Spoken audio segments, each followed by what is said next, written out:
okay?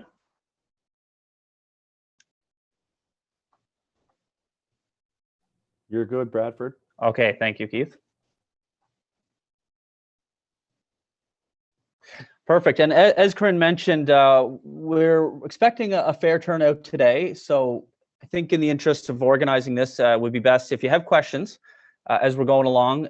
Keith's going to be monitoring the chat. Keith Hanson's here on the call, and he will be able to either address the questions in the chat, or he'll jump in and we'll use that opportunity to address the questions and have some discussion. And then towards the end, we'll likely have some time to dedicate to questions and some discussion. I know on the poster, it mentioned that we'd be here from 2 to 4. We're likely looking at about an hour today. I won't be speaking that long up front. Hopefully we'll have some time for questions and that sort of thing. So that's roughly what we're looking at. So again, yeah, we're here today to talk about the 2021 visitor segments. And the agenda today looks a little like this. So we're really going to be going over the segmentation exercise that we use to basically discover who our key target visitors are, learn a bit about them, and be able to locate them. And so this segmentation exercise really helps us internally in terms of doing our own marketing for the province. And as you'll find, this information is also useful for operators, and this will be the launch of the new 2021 visitor segments. So the agenda for today, I'd first like to go over kind of the approach we take in not a great amount of detail this time, but the approach that we take to do that segmentation exercise. I'm going to talk about what Environics Envision is, which is the company and the tool that allows us to do this segmentation exercise. I'm going to go over quickly what Prism Profiles are. Those of you that were on the first call might remember about the Prism Profiles, and that's kind of the glue that holds everything together. I'm going to talk a bit about the data themes that we use to build these segments. So this is very much an evidence-based approach when we're doing these segments, and we've included a number of different data sets and quite a bit of internal data that we have from our own past research. So it's nice to see that we have, or we're fortunate anyway, to have a rich customer data or visitor data to be able to dig down into these segments. And then on the back half of the presentation, which we'll spend our most time today, I'm going to go over each of the 6, see a typo there, 2020 winter visitor segments, but this should be the 2021 full summer season segments.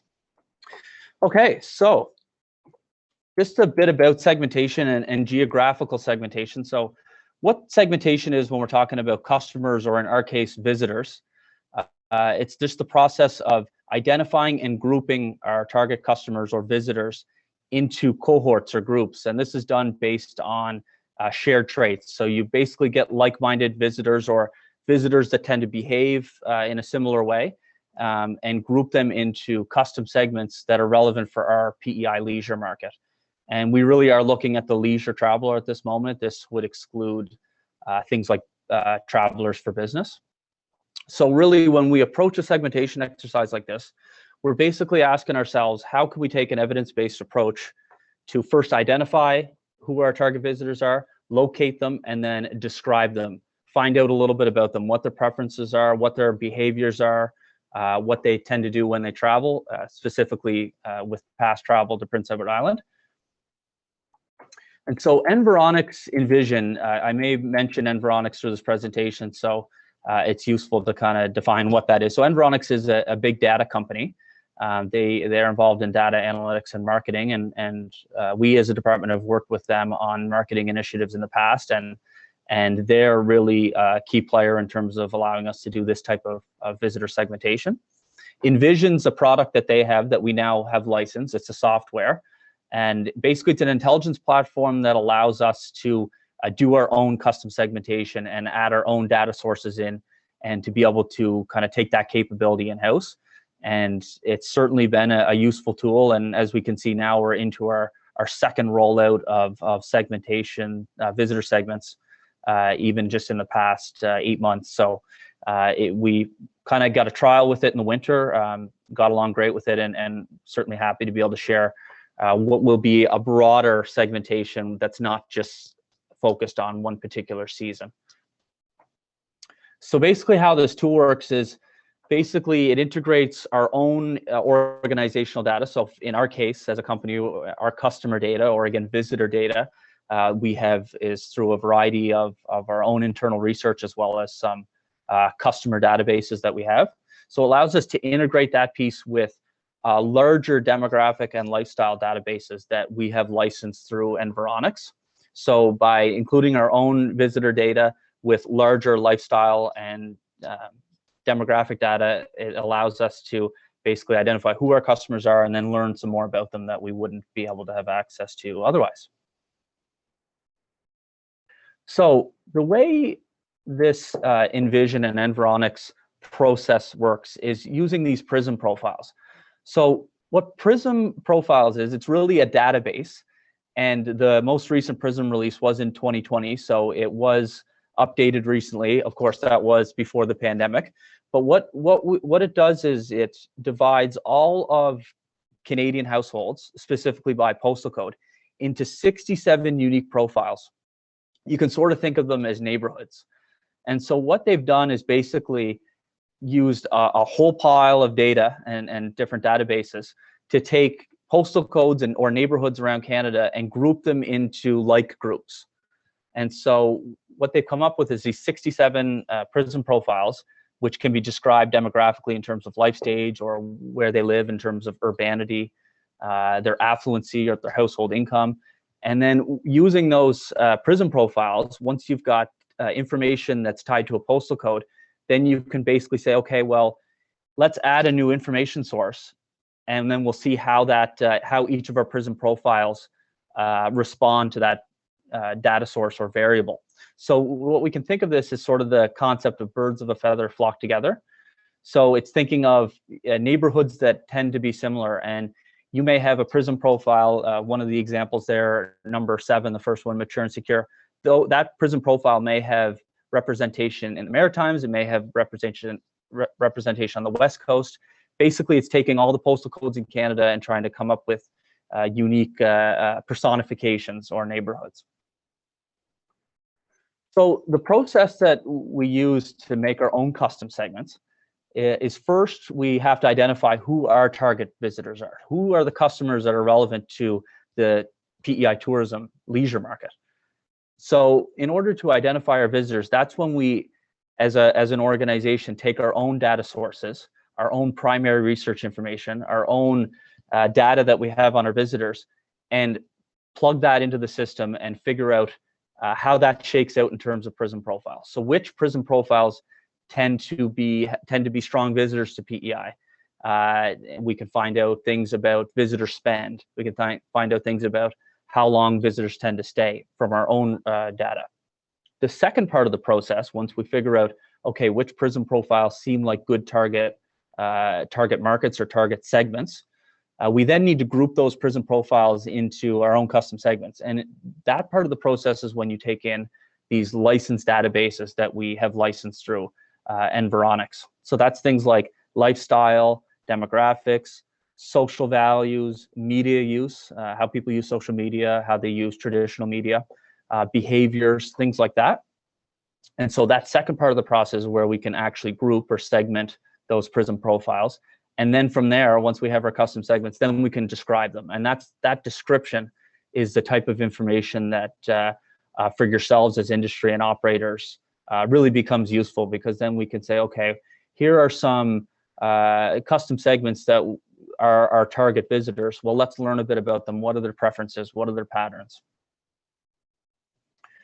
So when I mentioned in that first half that that's where we take our own primary research or our own organizational data, really what we're looking at in terms of visitor data, and a lot of this comes from our exit surveys. So in building these segments, we've used exit survey data from the past 3 exit surveys, so 2018, 2014, and 2012. And these are pretty comprehensive exit surveys. So as the name suggests, they're surveys that we've conducted at our various entry points throughout the year during those particular research years, where we basically get a chance to survey non-islanders that are visiting and leaving PEI to find out a little bit more about what their motivations were, what they did while they were here, what they were here for, if it was for leisure or if it was for business or for other reasons. And so some of the key data that we can use to make these segments are things like past visitation. Are they repeat visitors? How often have they visited the island? We also have information like trip motivators. So what was the primary motivator that drew you to Prince Edward Island as a leisure traveler, for example? What are the types of activities that people take part in when they visit the island as leisure travelers? We also have information on not necessarily our actual visitors, which is information that we get from our exit surveys, but our potential visitors. And these would be individuals that are part of our customer relations management database, our CRM database.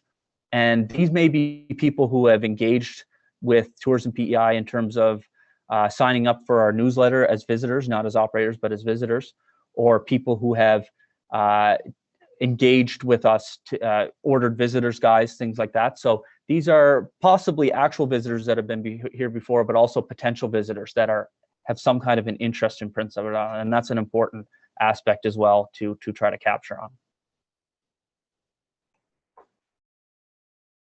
So in terms of some of the data that we include then to group and describe our visitors, really here we focus a lot on demographics, and this would be in terms of, okay, we know who our strong potential visitors are, or our actual visitors.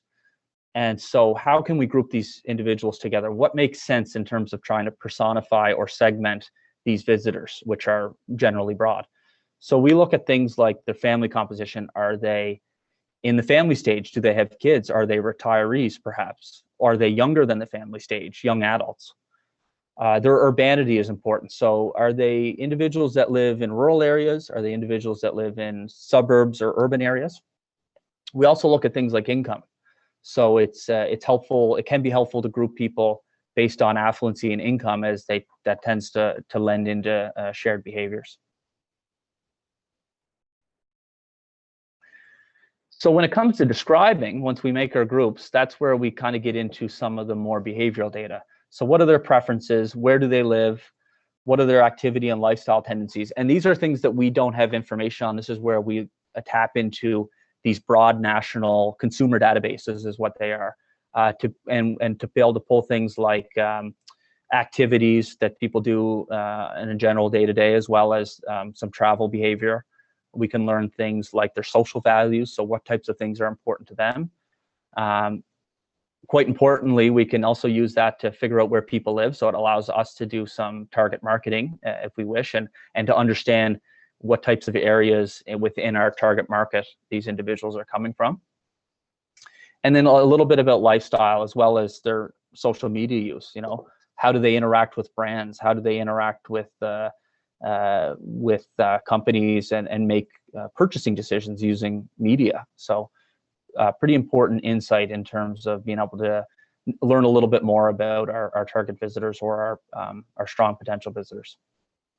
So what's important to know too, when we'll get into describing our visitors, and what you'll see in the visitor segments, and any of you that have familiarized yourself with the winter visitor segments, the information that we put in there, which may come from our own sources or for some of these larger national databases in terms of behaviors, it's always described in the context of the geography that you're focusing on.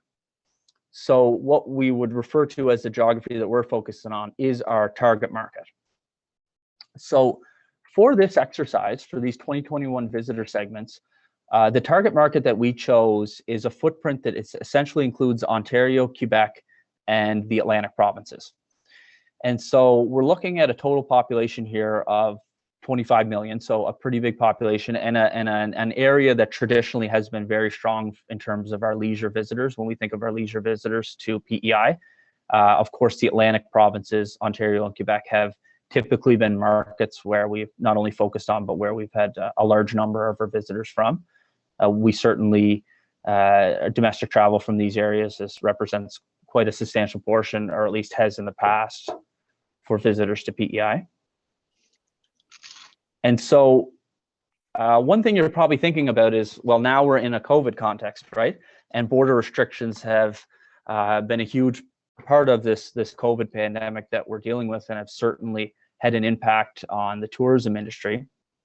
And so you may be thinking, especially with some of the news recently about prospects in terms of border opening. Of course, we've got some optimistic news with the coming Atlantic bubble. But you may be wondering too, at what, how far away is Ontario, Quebec, and a lot of this we don't know.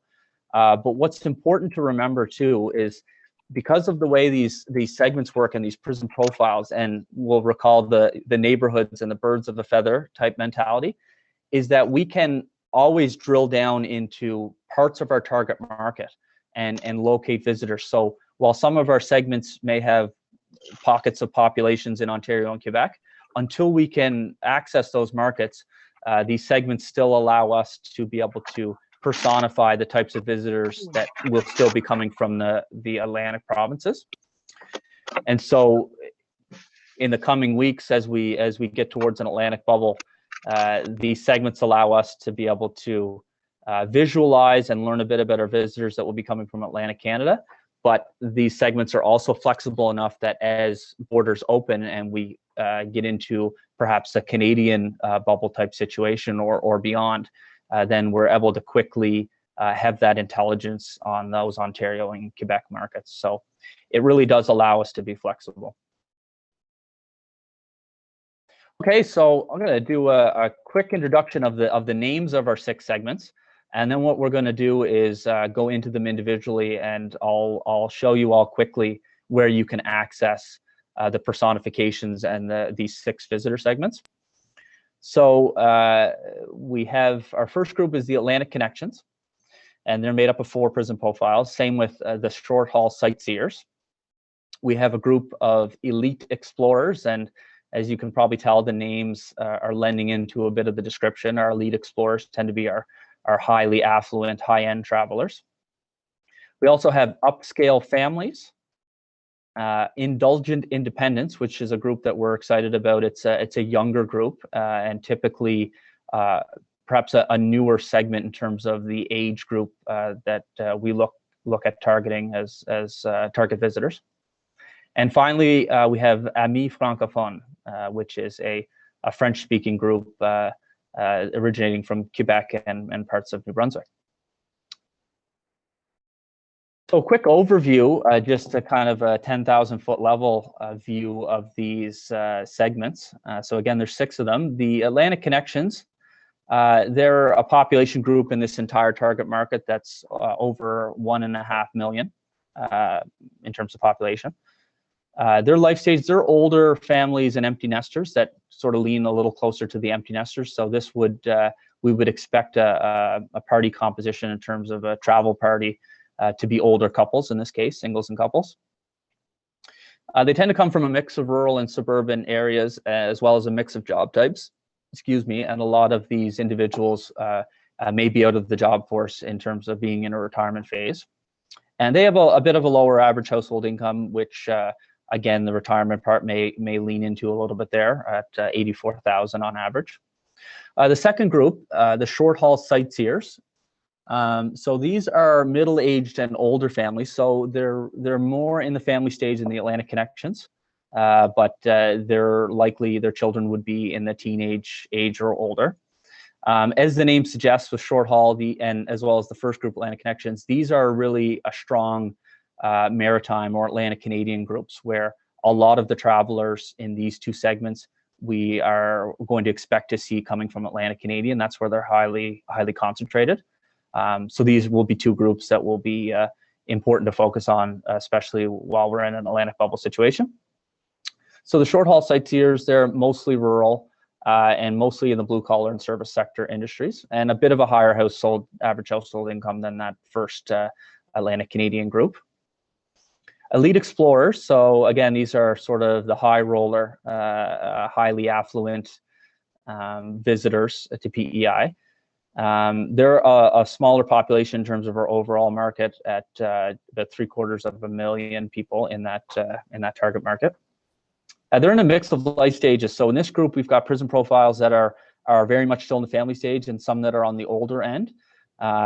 They made sense to group together based on that sort of high average household income, and they're high spenders when it comes to leisure travel. They're an urban suburban group and not surprisingly in a white collar job type on average. Our upscale families, so these are families that would definitely be traveling as a family unit. They're a little bit higher end in terms of their household income and their affluency. They're a fairly large group. They are spread out across. They have a strong representation in Ontario, but there's also, you'll see upscale families coming from the Maritimes or Atlantic provinces as well. And they're from a mix of job types. Our Indulgent Independents, so again, these are our young singles and couples. They're a fairly large group as well at just over 1 million. These young singles and couples tend to live in urban areas. They have an average household income of 114,000 and a white collar service sector mix of job types. And finally, our French speaking group is the Amis Francophone. They're a large group. A lot of them do live in Quebec. They're a mix of life stages. There's families as well as retiree couples that we would expect to see. Living in mostly suburban areas with a modest average household income of just over 100,000. Bradford. Yes. Can you see that hide, stop sharing screen button on your screen there? I do actually. Yeah. Hide on that bad boy for us, so it's out of the way. Absolutely. Hide there. Thank you. Thank you. Okay. I also see a notification of there's probably some individuals that have joined us since we began. Just at the moment, kind of transitioning into the process of how we came up with the segments and just getting into describing the new 2021 visitor segments, of which there are 6 with the names on the left. So if there's questions about how these came together for anyone who came in late, we'd be happy to answer questions after the webinar today or towards the end when we get into some discussion.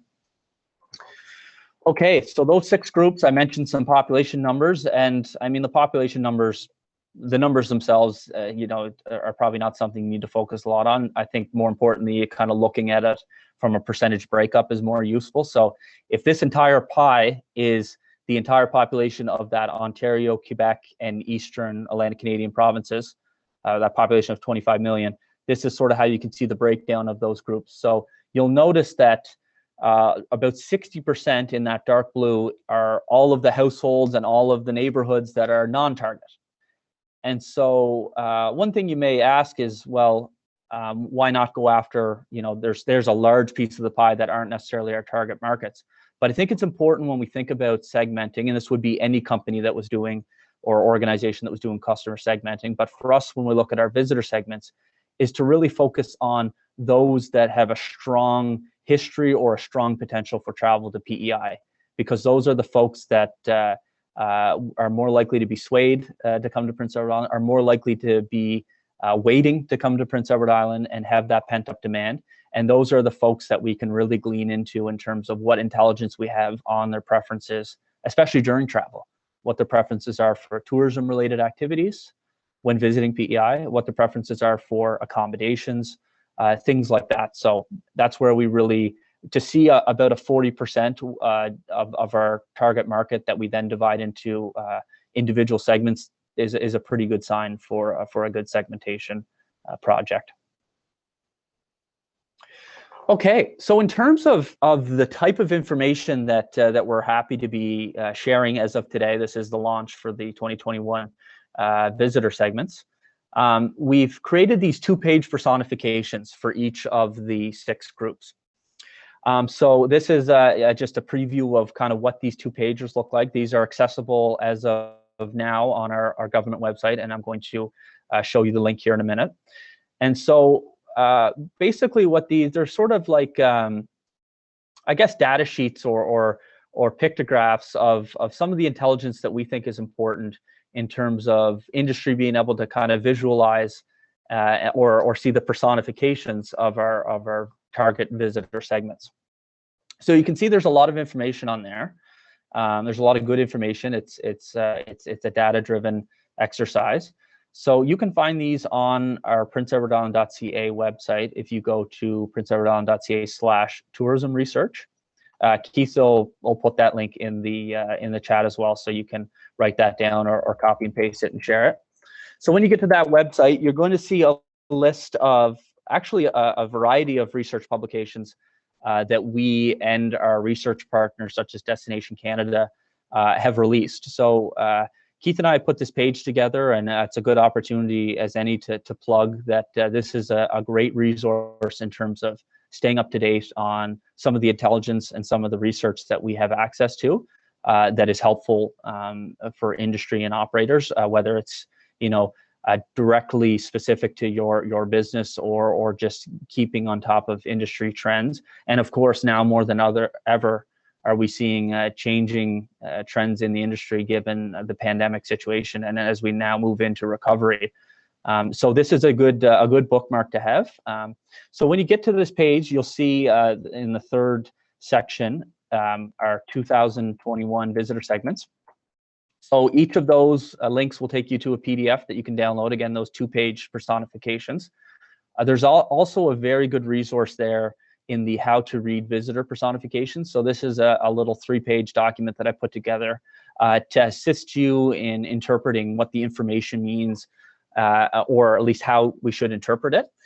I'm going to go over a bit of that today. It is, it's not necessarily something that can easily be absorbed, within a few minutes of an explanation. So as you find yourself after this webinar going to have a look at those personifications and hopefully printing them off and having them handy, remember that how to read resource is there, and it may help clarify. And of course, if you're still have questions or are curious about certain interpretations, by all means, we're happy to answer questions anytime. And perhaps, Keith, you could throw my email address too in the chat, which I believe I have at the end of the presentation. So always happy to answer questions on this stuff. So there's that 3-page how-to document. Again, that's useful, kind of points out different parts of the 2-pager and how to interpret the data.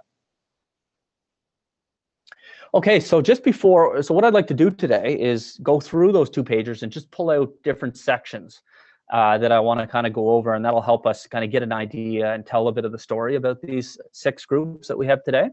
I just want to take this moment to just mention some considerations about these visitor segments and this personification exercise. So I think it's important to note that this is just one tool in terms of a marketing toolbox or an intelligence toolbox that you have access to. And so, this wouldn't be the end-all be-all in terms of doing a targeted marketing plan or our marketing strategy. What it does is it gives us just a little bit more intelligence on these groups. And the reason I say that it's just one tool and that it's not the end-all be-all is that, we do have an evidence-based approach. We do have a data-driven segmentation exercise. But of course, when we're talking about making generalizations of neighborhoods or postal codes, we obviously know that, not every single household in a postal code is going to behave the same way. It's all based on probabilities and on trends, again, when these Prism profiles were created using these large databases. So we use this as probabilities, and we use this information as trends. And I think it's important that we take this as well as some of the other information that we have access to.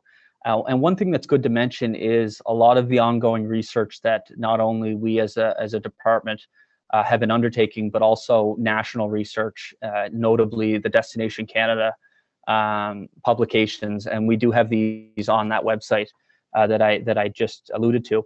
And what I mean by that is we know that we're in kind of a changing landscape in terms of behavior and in terms of travel intentions, particularly related to the pandemic. And as we get into period where vaccinations are ramping up, that borders inevitably will be opening and travel will begin to recover, it's important to kind of make sure that we have the latest information available to us.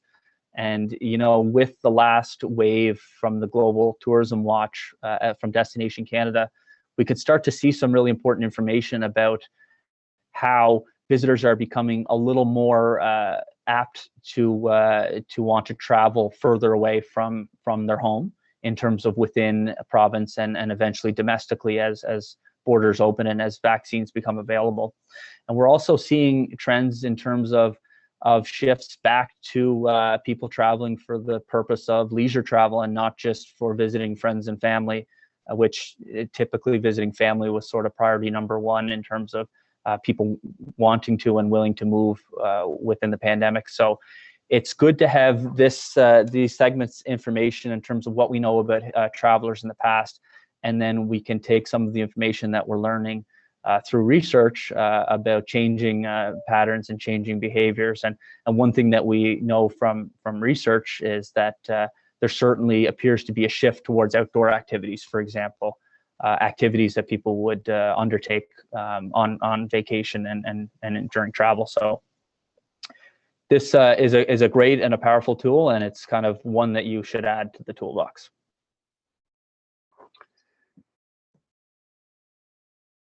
Okay, so if there's no pending questions, I'm going to move into that. So we're going to go through the Atlantic Connections group to start. So the Atlantic Connections. So again, these are older families or empty nesters. Particularly, we'd expect them to be traveling as older singles and couples. And these are typically short haul visitors that originate within the Atlantic provinces. So we do find these Atlantic Connections segments in populations in other provinces, but we know from our data set that these are typically Atlantic Canadians traveling to PEI. So they tend to be traditional folks that have traditional hobbies, fairly laid back. They take comfort in what's familiar to them, and they sort of bring that into play when they're traveling as well. And one thing we know about this group is they do have strong ties to the island in terms of friends and family, and they tend to be repeat travelers. So they're probably familiar to PEI. They've been to PEI before. Perhaps PEI is their sort of go-to summer vacation. One thing we do know about this group as well is they tend to travel to PEI in all seasons of the year, where in other groups we see a more kind of in the main season and shoulder season travel. So a little bit about their population and households. So they're 6.1% of this entire market that we talk about, our target market. And in terms of the geographic distribution, so this is the first section. These are pieces from the first section of the 2 pages that you'll see. And because this is the first group, I'll just take a minute to go through what you're seeing on this table here. So I'll just run through St. John, New Brunswick in terms of one of the areas of geographic distribution that we find this group. So we're defining these as centrist metropolitan areas. And so for St. John, New Brunswick, the first column we see percentage of group under target group. So 1.2% of our Atlantic Connections group. I have a title issue here on the top left-hand corner. This is our Atlantic Connections group.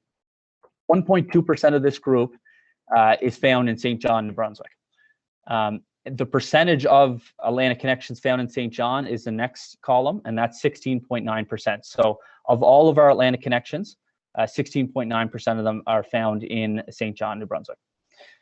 So they index at 245. So what the index means, and you'll see this all through the report, the index is how much this particular segment is either overrepresented or underrepresented in any category. So we can kind of think about the index as to whether they're above average or below average.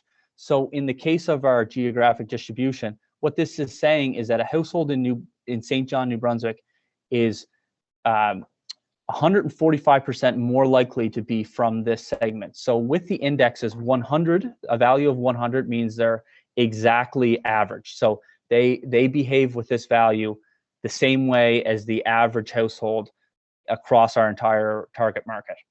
So when it's above 100, that means they're over-indexed. Below 100 means they're under-indexed. And if it's red, it means they're over-indexed by more than 20%. So in this case, of a value of 245, with 100 being neutral, this means that they're 145% more likely, in this case, that a household in St. John will be part of this group. The information on the right is just about that market. So in the case of St. John, it tells us that there's 55,000 and change households in St. John, and that's 0.5% of our entire market. So that gives you a little bit of idea of the scale of that geographic area, in this case St. John. Okay, I got my title back there, Atlantic Connections. So, Bradford, oh yes, go ahead. Before you move on, can you go back for 1 sec? I just want to make one point before you move on from that grid. Please. I just wanted to point out that the indexes, sometimes people tend to gravitate to just the index when they start seeing it. They're going to be, you'll see the index throughout these personifications, but it is important to remember that 1.2% column there, the percent of group. So I'll point out Halifax here. You'll see they have a small index of 83, meaning, you know, of the households in Halifax, Atlantic connections are underrepresented there.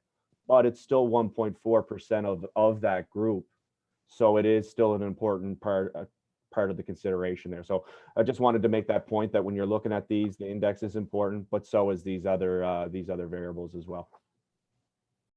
Yeah, thanks, Keith. That's a definitely good point, and that will really come into play when we start looking at the actual product and accommodation type preferences. So I'll try to kind of make an example of that here in a moment again. And yeah, it's definitely easy to look at the index to give you a bit of a pulse check or a temperature feel in terms of whether this group is strong or weak in a category. But again, it's good to look at the actual percentage, whether it's participation or in this case, where they're located.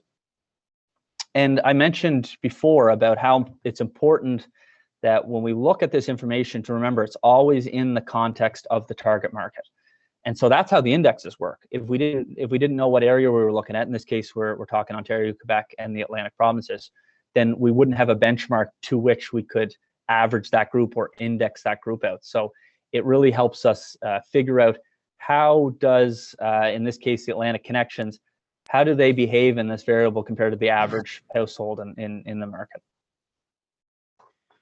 Okay, so a little bit about past travel for Atlantic connections. So this is data that we have from our own exit survey information. So in terms of repeat visitation, they're, as I mentioned before, strong repeat visitors. These are people that are familiar with the island generally and do travel here frequently. They tend to be a little lower in terms of their spend per party, per trip in Prince Edward Island, as well as the amount of nights they tend to stay per trip in paid accommodation. So here we're seeing some slightly lower indexes, but again, some pretty healthy values in terms of a little over $1,000 per party in average spend and 3.1 nights in paid accommodations, which is reasonable considering that there is a strong friends and family connection with this group, and sometimes they may be staying with relatives if they have relatives or family in Prince Edward Island. And in terms of PEI as a primary destination, so this is basically what percentage of our group when they came to PEI, were actually, PEI was a primary destination. They weren't doing necessarily a trip to New Brunswick and decided to come over to PEI for a day. So very strong value there at almost 90%. Okay, so this is a section of the personifications that's, I think, quite valuable. So this is where we can see some preferences or some participation in the past in terms of key tourism activities that are relevant to PEI. And so this is a little bit different than our winter segments. With our first exercise we did with the winter segments, we took their tourism activities from national databases in terms of what we know from those databases for participation. Here, what we've done is actually looked at the activities that people from these Prism profiles or from this segment, what types of activities do they actually do in past travel to Prince Edward Island. And so that can give us a pretty good idea of the types of interests and motivators. And it allows us to kind of look at some of our pillars as well. So across the 6 groups, you'll notice there's always 12 different categories of activities. The first 8 are generally the same for each of the 6 segments, and the bottom 4 are sort of a revolving door of sort of some highlights from the broader range of activities that these individuals could select when responding in those research projects. So this group under indexes for some of the staples, including our Anne of Green Gables, our birthplace of Confederation type activities. When we look at the percents, we can still kind of glean through and see some useful information. For example, the beach, they under index in this category, but almost 50% visit the beach when coming to PEI. And considering that this group is one that travels to PEI during all seasons, for some of these activities that are a little more peak season or summer season relevant, then we can kind of see that the percentages are in some cases quite healthy. I mentioned the visiting friends and family is big with this group. We can see at the bottom, they are over-indexed for this. Casino Racino, interestingly, although it's a small percentage, it's sort of a niche activity. They're a strong participation for this category. This would include harness racing as well, which I feel like could be part of the deal there in terms of these Atlantic connections. And this group really does have a strong motivation when coming to PEI for different types of events, festivals, concerts, as well as sports events. And one thing I think that's important to mention here too is that this doesn't necessarily encompass huge marquee festivals and events that may or may not be on the docket short term in terms of what we can do around COVID guidelines. But I think this just generally takes in kind of entertainment, small events, small festivals. And this is a group that, again, they tend to be laid back. They tend to like what's comfortable to them. And when they coming to PEI, they're looking for kind of ways to be entertained and ways to kind of take in that local culture in terms of entertainment. Okay, accommodation preferences. We get into the back half of, or the back side of our 2-page personifications. This is another area where we've moved from when we did the winter segments. We took accommodation preferences based on national syndicated survey data and actually gleaned into the types of accommodations that travelers in the past to PEI have used. So this has allowed us to kind of strengthen and to kind of align these accommodation types with the accommodation types that we have on PEI. So what we could see here is they're fairly strong for hotel, motel, again, traditional type people with traditional type accommodations. Cottages and cabins, pretty strong at just under 24%. Expectedly, friends and relatives over indexes for this group as they have a lot of connections that way. And they're not as strong for things like camping, bed and breakfast, and inns. Another addition that we have with the 2021 visitor segments, which I think is a useful piece of information, is we actually have data on what percentage of people booked through peer-to-peer provider accommodations. So this would be things like Airbnb. And not surprisingly, this group is a little lower when it comes to going that route in terms of looking for accommodations for an upcoming trip. We have some information on restaurant type. This does come from national databases, so we kind of glean that. So this chart, I guess I should explain for the first time. So what we're seeing here is 7 categories of restaurant types. Down the left-hand side, we see casual family dining, food court outlets, shopping malls, which is not something that PEI is known for. So it's a kind of a category that's you probably won't find as relevant, but also probably not scoring high as well. Pub restaurants, formal dine-in, fast casual, sports bar, and then just a general other types. So on the right-hand side, we see 3 columns: the orange column, the blue column, and the green column.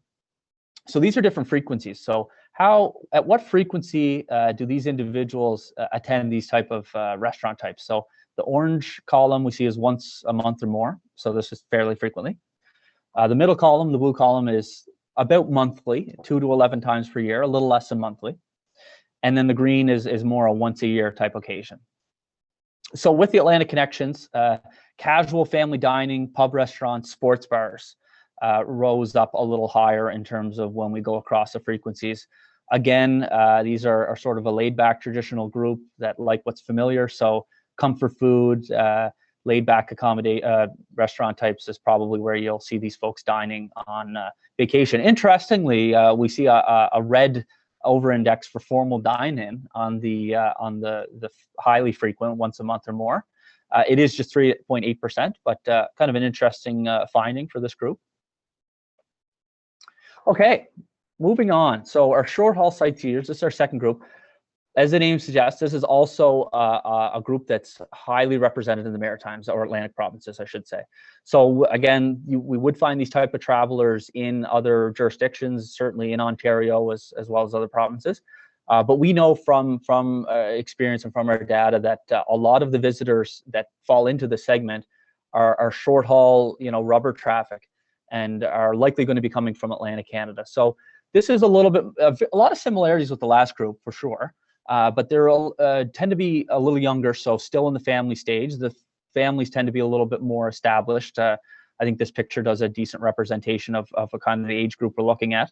So more likely to be traveling in the family group, likely to be originating from Atlantic Canada. They also have strong VFR or visiting friends and relatives connections to PEI, tend to be repeat visitors as well. So they're also drawn here by events, but they also you'll see them looking towards family activities, attractions, and more of a general interest in the outdoors and outdoor type tourism activities. Some information on their market sizing. They're a little bit bigger than that last group. As we can see in the geographic distribution, in terms of kind of the cream that's rising up, we see a lot of or entirely all Atlantic Canadian areas.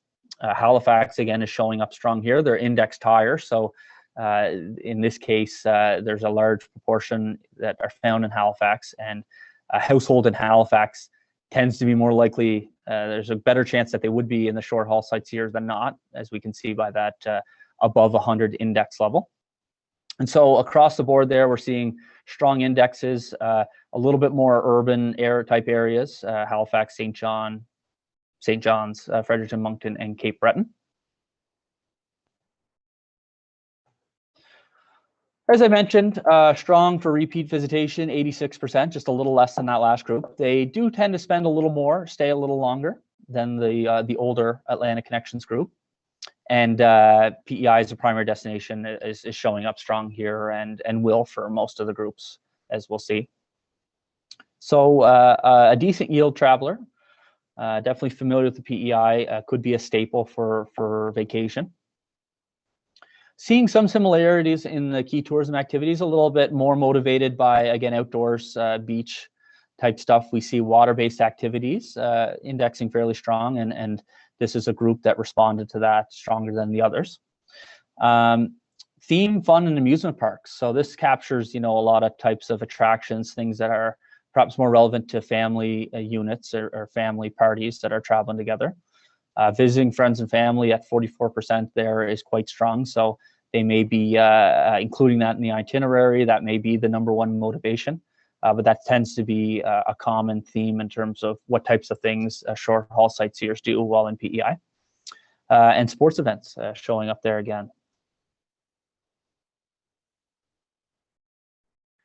Accommodation preferences are pretty balanced, a little stronger on the camping than the last group, a little less reliant on friends and relatives. But as we see in the top 3 there, hotel, motel, friends, relatives, cottages, and cabins, 31%, 22%, 25%. So generally a fairly traditional mix of accommodation.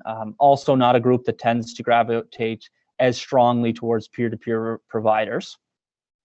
Again, those would be things like Airbnbs and those types of short-term rentals. For restaurant types, also sort of a casual mix in terms of pubs, restaurants, casual family dining. I think areas that just lean into the family party, as well as perhaps friends and family on PEI that may be kind of out and about with them while they're here visiting. So no big surprises there, and definitely would utilize a pretty balanced mix of a lot of our product and accommodation, as well as dining options. And I suppose to know too about kind of taking some of the information out of these segments and personification. So I'm sure as we go through the groups, you may kind of identify with the types of visitors that your particular operation tends to have. Unless you're an extremely niche operator, you'll probably still see commonalities within these groups. And so as an operator, you may kind of identify with which of the 6 segments you would more likely be apt to be a customer of yours. And what's nice is that perhaps you're an accommodation provider or a restaurant, and you can kind of look across the other types of products in terms of activities, or if you're a restaurant in terms of accommodations, and kind of try to maybe think a little bit about what the product mix looks like, what your types of customers are looking for in the spaces that you don't operate in, and to try to see how that can kind of come together in terms of an experience or an itinerary for your type of target segment. Okay, lead explorers. So I mentioned these are kind of the high roller. So these are our wealthy wealthy people. They're among the highest in terms of household income in the country on average. So they tend to come from urban areas, and they definitely are more heavily populated in Ontario in terms of the target market that we're looking at. So, you know, there is a percentage of these travelers that we may not see come as strongly until borders open, but they are still found in pockets of the Maritimes, and in this case, we would see them in the urban areas, notably Halifax. So they will still be represented, but they are definitely a group that is just a little bit more populated or condensed in Ontario. These folks are definitely motivated by unique and indulgent experience. So they definitely want that full PEI experience. They spend a lot when they're here. They do a lot when they're here. They're more drawn to authentic type experiences. And as we'll see when we get into the products, they do take a lot in on their itineraries, and definitely not price sensitive. So, you know, always an important group to want to include when we're looking at who our target visitors are, because of course high yield visitors are valuable. In terms of the top geographic distribution areas, we're going to see some Ontario, all Ontario in there. Like I mentioned, they do exist in the Atlantic provinces, St. John's, Newfoundland, Halifax, Fredericton, and Moncton in particular. They are a little more populated in the Ontario market, but we should see some of these folks coming from Atlantic Canada while we are in a bubble. Lower for repeat visitors, again, as longer haul travelers, they maybe have less opportunity to have visited PEI in the past, but still around average in terms of the average resident of our entire target market. We can see the spend there is impressive at over 1,500 Canadian per party per trip. And as I mentioned earlier, this group is a bit of a mix of age groups. So some of these elite explorers are families with potentially younger kids, and some are retirees. But what they have in common is they're coming for that full experience, looking for authentic experiences, and willing to spend money while on vacation. Excuse me. A fairly average length of stay in paid accommodations, and an average as well in terms of PEI being the primary destination. So they're coming here to come here. So for key tourism activities, as I mentioned, pretty high participation rates. We're seeing above or average for indexes for each of these categories. So as I mentioned, the first 8 are generally similar across the groups, not exactly, but we try to kind of include some of those pillars there for each one. Culinary is a big attraction for this group, fine dining, and kind of, again, in terms of that PEI experience and that authentic PEI vacation, to really go out of their way to find good PEI food, or what they would consider as you know, the must see and the must do in terms of culinary. Some interesting things that pop up. Trails, they're big on exploring our trails and our outdoor spaces. We see natural parks, national and provincial parks showing up strong. Authentic experiences, again, these are folks that want that don't have the ties to PEI, and maybe their first time here, and they want to experience it for all it's worth. Golf, not surprisingly, is a big draw for these group. It's just 12.8%, but very strong on indexing and has shown up as a primary motivator. And water-based activities showing up there again as well. So very strong broadly across tourism activities. So going to have pretty busy itineraries when leisure traveling to Prince Edward Island.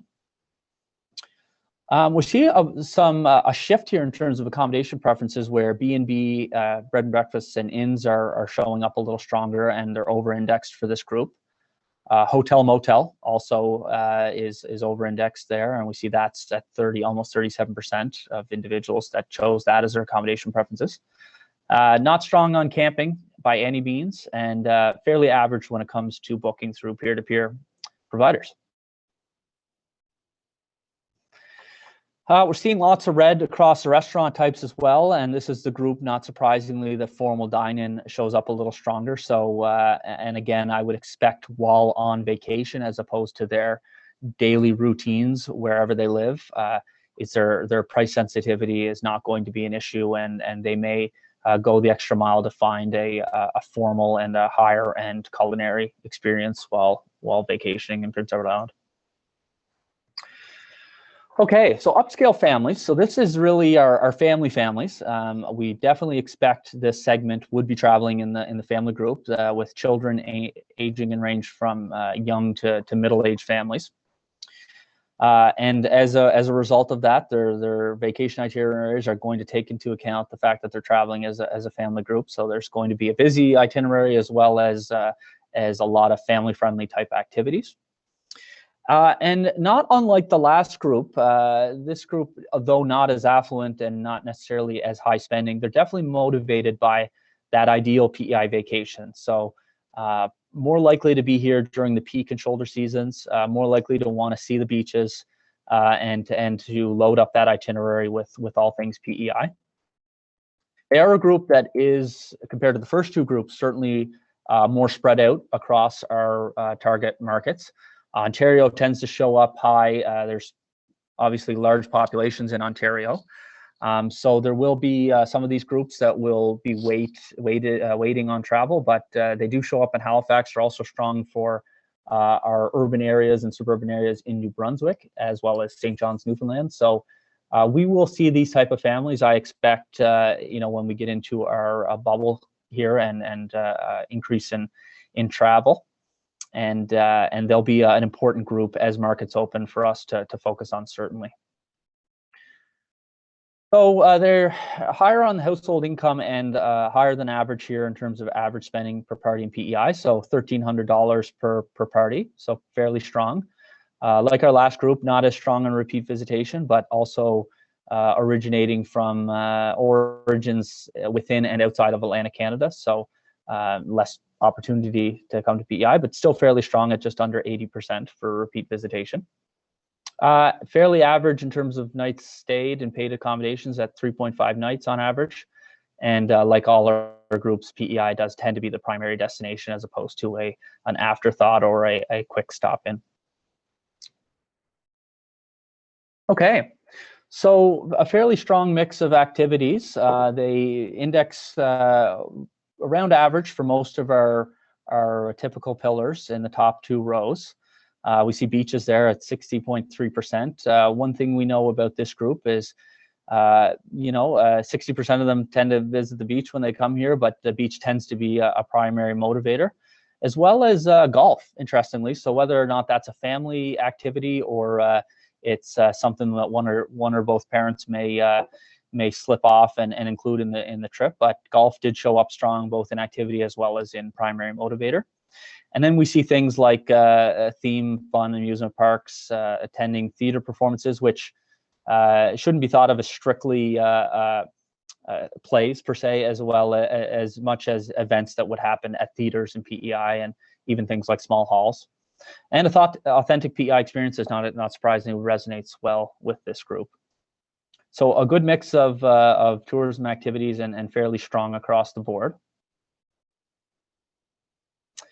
With accommodation preferences, we see cottages and cabins showing up over index, and we define cottages and cabins as an area, you probably see it on our indicators report as well. That includes vacation homes, apartments, and condos, which may or may not be booked through peer-to-peer providers. They tend to be about average when it comes to that.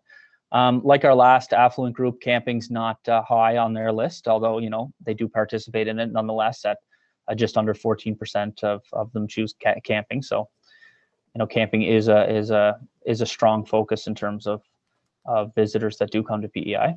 So they do exist in all groups. And Bradford, before you move from that slide, it's another good opportunity maybe to just emphasize the percentages and indexes together. And I'll just point to for instance, with an index over 100, but it is representing only 5.3%, whereas hotels with an index slightly under 100 still is the largest percentage of accommodation choice by this group. So I just want to highlight that again, because I know that the bright red indexes can sometimes draw the eye, but it is important to take both pieces of information in. Yes, perfect. Well said. Okay, so a pretty strong mix across restaurant selections for this group. Not a price-sensitive traveler. Again, traveling with the family, so they'll likely be in places that that are suitable, and that can include casual family dining, that can include pub restaurants, formal dining as well as fast casual. You know, this type of a family, we can think of them, you know, largely suburbanites, largely living probably pretty busy schedules in their day-to-day life with where they reside. Fast casual leans well into that typical busy family on the go. So I would expect probably during a vacation that you would see them lean a little more towards a sit-down experience, whether it be casual or a finer end. But one thing we do know about this group is they will be eating out and not as price sensitive perhaps as others. And again, with that draw towards authentic PEI, you can expect them to include that in their decision making for things like dining. So our second to last group, we're getting through it here, Indulgent Independents. So this again is kind of an exciting group to be focusing on because they are a little outside of our traditional target markets. They're younger singles and couples, so generally speaking, yet to enter the family stage. If there are families and their children are likely quite young, but generally young singles and couples, which may be students, they may be beyond that and into the workforce. They will be different in terms of their travel party composition because again, they're likely not traveling as a family, perhaps as couples, but they're more apt to be traveling with friends. So there could be a group, you know, a group of 4, a group of 3 that doesn't necessarily follow a family structure. They do have connections of friends and family in PEI. It seems to be a motivation, whether that's friends or family. They are busy while they travel. They are definitely not price sensitive. They have strong participation across tourism activities, and when it comes to dining or choosing activities to do, though they're not the highest in terms of household income, they're certainly not price sensitive when it comes to being on vacation. So like to indulge, save up for the trip, that sort of thing. Worth noting, in our personifications, you'll see on the backside that we do get into some media use and social media use. It's some pretty interesting information. Generally, I haven't gone into detail on that here today, but this group are not surprisingly the strongest users of technology and social media. And important to think of this group in terms of that they seem like a target market for your type of offering is that they are more likely to make purchasing decisions and brand decisions using that mobile technology. And that may be lean into how they do their research in terms of travel and activities as well. So definitely strong users of social media. They're a smaller group at 4% of our total market. They're going to be found in largely urban areas. So when it comes to the Maritimes, I know we're seeing a lot of Ontario as well as Montreal showing up there. Halifax is on this list. But I was kind of looking through some of the areas that don't show up as strongly, and generally speaking are kind of university towns in the Maritimes is where we'd expect to see the Indulgent Independents. Those of you that are familiar with the winter segments, there's a lot of similarities between this group and our young group that we identified for the winter leisure market as well, and that was very much our college and university towns in the Maritimes. But they are a pretty strong, they show up strong in Halifax and highly indexed, so a good chance of reaching them in terms of advertising or marketing in Halifax. For travel and PEI, some fairly average in terms of spend, a little above average at 1,200 there. Repeat visitation, 78% is a little over average as well, as the primary destination being PEI. Their night stay, you'll see, is a little lower. This, again, could be influenced by staying with friends or if they have family on PEI. So kind of using that as an opportunity to make that their accommodation. So this is specifically total nights and paid accommodations. So just under 3 there at 2.7. Could be a weekend warriors in terms of trips as well. Very strong uptake in terms of participation in key tourism activities, traditionally while in PEI. Anna Green Gables, not strong for this younger group, generally speaking, although we're still looking at 21.5%. So again, this is a great area, as Keith has alluded to don't just get drawn in by the index. It's a good way to compare among groups, but the percentages ultimately tell you a lot. So Interesting, birthplace of Confederation is stronger for this group. I suspect, exploring our urban areas and our capital would lean into that for sure. So we know visiting friends and family are strong for this group. Culinary is an area that they're going to go out of their way and not be price sensitive on. So again, this is our indulgent independents. So they do like to indulge and to socialize as well, and to be in places where there's opportunity for socializing. And I know that right now, that comes with a grain of salt in terms of opportunities to socialize, but they do so in a safe manner. So probably drawn to things, like brew pubs and breweries, as well as general restaurants. Festivals, events, and concerts are strong for this group. Theater performances, again, that would be shows at theaters. We see water-based activities, trails, so lots of outdoor type activities. So pretty strong for this group, a little less so in terms of compared to other groups when it comes to Anna Green Gables attractions and kind of looking through local crafts, souvenir, gift shops, that type of thing. Hey, for accommodation preferences, friends and relatives, as alluded to earlier, we see that at 32%, so that's the strongest of any of the groups. They tend to, although smaller percentages, tend to over-index for B&B and inn as well, so that's probably the only one we see for bed and breakfast that's above 10%. Not strong for camping by any means, at just 9.7%. This group is where we're starting to see the influence of peer-to-peer provider selections for choosing accommodation. So things like Airbnb, etc. So they're over just under 27% for using those services and above indexed. So they're one of two groups. The last group is another that tend to use those peer-to-peer accommodation providers. Fairly strong to average across restaurant types and across frequencies. We see food court outlets at shopping malls showing up there, but below that, pub restaurants, formal dine-in, fast casual, maybe a little less so compared to the other groups for casual family dining, but fairly balanced across restaurant types. Again, I think these indulgent independents are going to be looking for what's cool, what's well peer reviewed online, what's buzzed, what should they not miss when they're on PEI. So. And again, not price sensitive when it comes to dining and activity selections. Okay, our last group here, gone a little over time, but we'll be wrapping up here very shortly. So our Amis Francophones. So this is a French-speaking group. So these are Francophone travelers originating largely from Quebec, but also parts of New Brunswick. So in our bubble type situation, we would there's a few areas in New Brunswick where we'd expect to see travelers coming from this segment. Campers, they're strong in camping. You'll see, relative to the other groups, tend to be here on camping trips, which leans into a bit of a longer length of stay. And they are drawn more so to cultural and historical attractions, and that seems to be a primary motivator for why these individuals have chosen PEI for travel in the past. They're also big on outdoor activities or nature-based activities. A large group, certainly at 11% of the total population of the entire target market. We see a lot of Quebec markets that we might traditionally market in, again, if that market was accessible.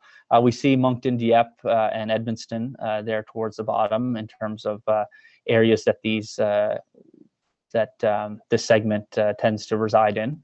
So again, French speaking, so pockets of New Brunswick, as well as there's a sizable population of these folks in Quebec as well. So traditionally an important market, and will be as those borders open. Lower on repeat visitation, so tend to be kind of not necessarily first-time travelers. We're still looking at 66% repeat visitors, but lower relative to the other groups. Fairly healthy spend, a larger, or fairly substantially larger average length of stay in paid accommodations. Again, there could be longer camping trips playing into that, so 5 nights is very strong. And a little lower in terms of PEI as a primary destination, again, leans into perhaps longer vacations that are focused on camping, and perhaps hitting national parks or different campgrounds along the way, through that travel, perhaps through New Brunswick or other provinces.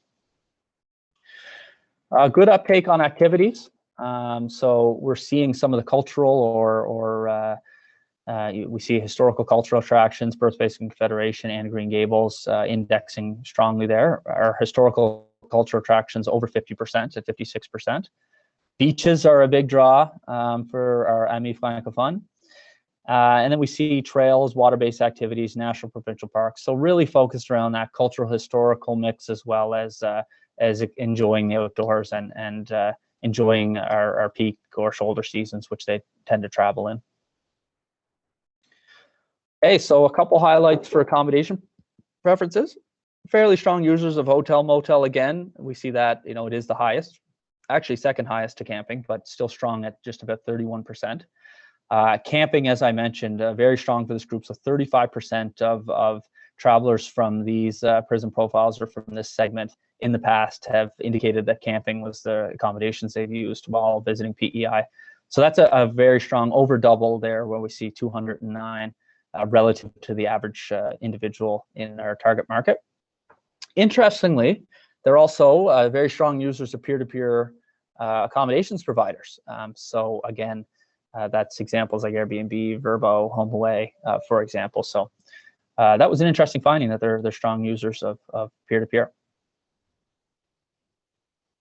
And I guess noteworthy as well is not strong ties in terms of friends and relatives in PEI. They're kind of planning their own trip and typically not motivated by visiting friends and family, perhaps don't have them here. And certainly, as we see at only 7.4%, typically not spending their nights with those friends and relatives. Okay, so with restaurant, then tend not to be strong users of restaurants in the more frequent period, which would be under the orange column there in their day-to-day. We see in terms of in the blue and green column, so a little less frequent, we start to see some pretty average values in terms of pub restaurants, food court outlets, formal dine-in.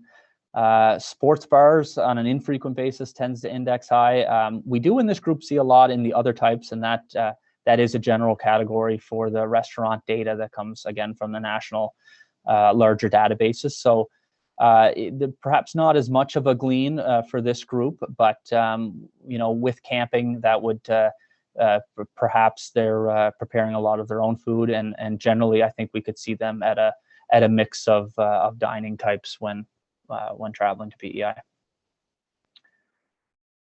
So I'm going to wrap it up with just a quick comparison. So again, our first two groups, those are the ones that are most, I guess, more densely populated in the Maritimes. They're definitely, they jumped out in the data set as being those short haul Atlantic Canadians that travel to PEI often and represent a large number of our visitors. So they're definitely important focus segments right now. Our first group, a little bit older, generally out of the family stage and probably traveling as a retired couple or older singles. They're motivated by events, outdoors, and visiting friends and relatives. Whereas our second maritime group, the short haul sightseers, also motivated by events, but looking for maybe more family activities in terms of attractions. Our elite explorers are more concentrated in Ontario, although they do occur in the Maritimes and Atlantic provinces, I should say. But they tend to be longer haul travelers. They are very high yield travelers, motivated by that authentic PEI vacation, definitely not price sensitive. Our upscale families also a little higher yield, looking for that idyllic family vacation on PEI. They will be traveling with the family as a family unit. They definitely take up a lot of our typical tourism activities and tend to be driven or drawn, I should say, by golf. Our Indulgent Independents are young singles and couples, not traveling in your typical family units, but possibly as solos or with friends. Motivated to come here to visit friends, often stay with them, but aren't price sensitive when it comes to their tourism itineraries and their dining selections. And finally, the Amis Francophone, our French-speaking group, largely originating from Quebec as well as parts of New Brunswick, that are more drawn to cultural and nature type activities and are comparatively strong campers and have longer stays. So that's an overview of the segments. Some of you may have accessed them just in the time that we've been on this webinar. If not, you certainly know where to find them. It's been a great exercise and great timing to roll out along with our new 2021 tourism strategy, our tourism action plan, which we unveiled last week at our tourism industry forum, which I suspect some of you may have taken in virtually or in person. It's certainly nice, although we're not without our challenges currently in this industry. It's nice to see some optimism and to start to plan into recovery, and doing the segmentation exercise is an important part of that planning and of that strategic cycle. So I certainly hope these are useful. I expect some questions have probably come in, and I'll give Keith a chance to perhaps open up some discussion here, and between the two of us, perhaps answer some of those questions. Thanks, Bradford, and excellent work running that down. I'm cognizant of the time. It's 20 after 3, so folks, if anyone wants to sign off, they can. We will open it up for a few questions if anyone wants to unmute and ask. This is being recorded, and PEI will be putting it online, so you can have access to it later and share it with whomever you think may want to take it in. And so I would encourage you to reach out to Corinne at PEI to let you know when that's available. It shouldn't take too long to get up on the web. I posted in the chat where you can find the strategy as well as these personifications. If we don't get any questions today, I do encourage you to take a look at them with that how to read manual that Bradford showed up. They are a great tool. And as Bradford said, both of us are more than willing to field any questions after the fact as well. You can email us, call us, whatever works. We're here to help. So with that, before I hit pause or close, I'll open it up and see if anyone wants to unmute and ask Bradford and myself a question.